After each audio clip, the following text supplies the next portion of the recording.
অনেক দিন আগে নদীর তীরের এক গ্রামে থাকত হরিদাস নামে এক কৃষক। সে ছিল খেটে খাওয়া মানুষ, কিন্তু তার মন ছিল অসন্তুষ্ট।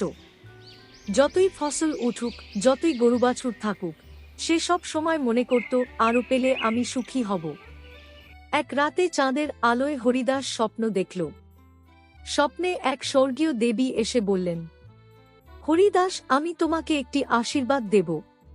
তোমার জমিতে এমন এক গাছ জন্মাবে, যে গাছ প্রতিদিন একটি করে সোনার ফল দেবে।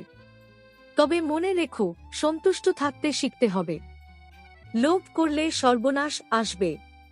ভোরবেলা উঠে হরিদাস দেখল, সত্যিই তার জমির কোণে এক অদ্ভুত গাছ জন্মেছে। পাতাগুলো রূপার মতো ঝকমক করছে, আর ডালে ঝুলছে একটি সোনার ফল। কৃষক আনন্দে আত্মহারা। প্রতিদিন সে গিয়ে একটি করে সোনার ফল পেত। কয়েক মাসের মধ্যে তার কুঁড়ে ঘর বদলে গেল দোতলা বাড়িতে, গরুবাছুর বেড়ে গেল, সোনার ভাঁড়ার জমল।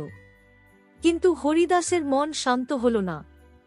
সে ভাবতে লাগল, একটা করে ফল নিয়ে কতদিনে আমি রাজাদের মতো ধনী হব। যদি গাছটা কেটে ফেলি, নিশ্চয়ই ভেতরে অনেক সোনার ফল লুকিয়ে আছে। এক ঝড়ো রাতে সে কুড়াল নিয়ে গিয়ে গাছটিকে কেটে ফেলল। কিন্তু গাছ কেটে দেখে তার চোখ ছানাবড়া, ভেতরে কিছুই নেই, শুকনো কাঠের মতো ফাঁপা। তখনই তার বাড়িতে হঠাৎ বজ্রপাত হল, আর মাটির তলা থেকে আগুন বেরিয়ে এসে সোনা গলিয়ে দিল।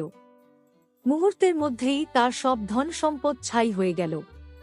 পরদিন সকালে গ্রামের লোকেরা দেখল, হরিদাস বসে আছে ভাঙা গাছের গুঁড়ির পাশে। তার চোখে অশ্রু, আর ঠোঁটে শুধু একটাই কথা, আমি যদি একটু ধৈর্য ধরতাম, তবে আজ সব থাকত। লোভই আমার সর্বনাশ করল। শিক্ষা: লোভ মানুষকে অন্ধ করে দেয়। অল্পতে সন্তুষ্ট থাকলেই সত্যিকারের সুখ ও শান্তি মেলে।